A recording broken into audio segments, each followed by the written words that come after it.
Yes. The ex post facto laws. Yes. Page 382. Add to text after number 1912. Distinguishing between civil and penal laws was at the heart of the court's decision in Smith versus Doe.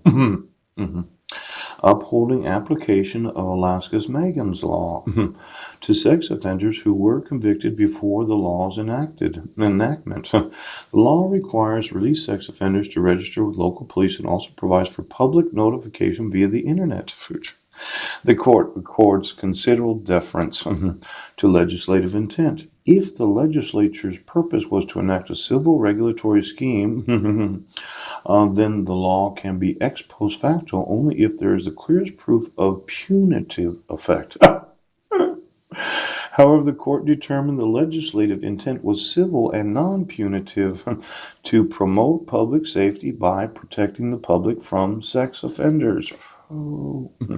Now, you understand the difference in the lawsuit. Yes. One is the intent was civil, ouch, but the other was non-punitive. Let's say somebody had committed domestic violence in Britain, Washington on June 16th of 2017, and you found that they were actually a sex offender.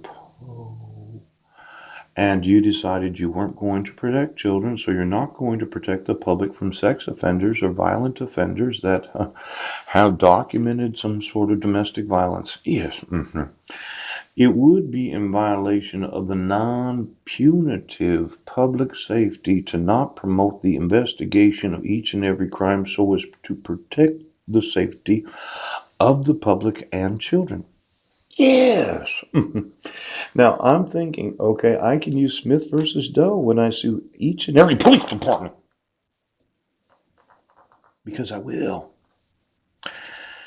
Protecting the public from sex offenders was why they allowed Megan's Law approach. Now, I just spent some time in the public defender's office today. Yes.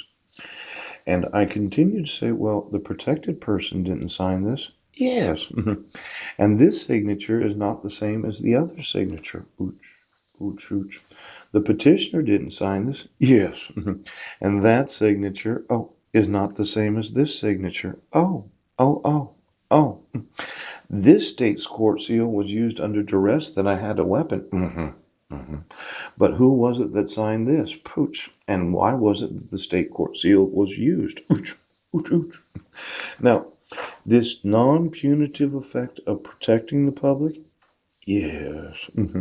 When I give you, as law enforcement, the evidence of videos that I was not in Brennan, Washington, you have an obligation to protect the safety of the 5 minors named. Ooh. Now, when I tell the public defender's office, the superintendent of Brennan School District, I never emailed her and I never emailed any employee of the Brennan. But for some reason, you decide to file a 2-count criminal complaint, Pooch, when the police department has the actual evidence that I wasn't in Brennan, Washington, because I was in Port Angeles the whole fucking day. I was not cyber stalking, and I did not see anything in the email that was shown to me where I explained to both the psychologist and my public defender that I never just send one single email address. I send 100 at a time so that if any of those 100 would say, well, I find that lewd and lascivious, it would have to be the other 99 that would agree with that, wouldn't it? Now, I was not shown an email that the prosecuting attorney says that he has from Heidi's coworkers. Yes. So, only thing I can surmise is if you send 100 email addresses with each email, and all 100 email recipients all think that it's not lewd or lascivious because they didn't communicate with me that it was. How can it be cyber stalking when you use 100 email addresses at a time? So somebody that is a probable cause violent offender and possibly a sex predator, Pooch, decided to commit the crime of domestic violence on or about June 16th of 2017 and did decide to commit the crime of domestic violence at 7:47 a.m. in Sequim, Washington and 4:48 p.m. in Sequim, Washington on New Year's Eve of 2015 and you decided that I was a crazy motherfucker that you put in jail.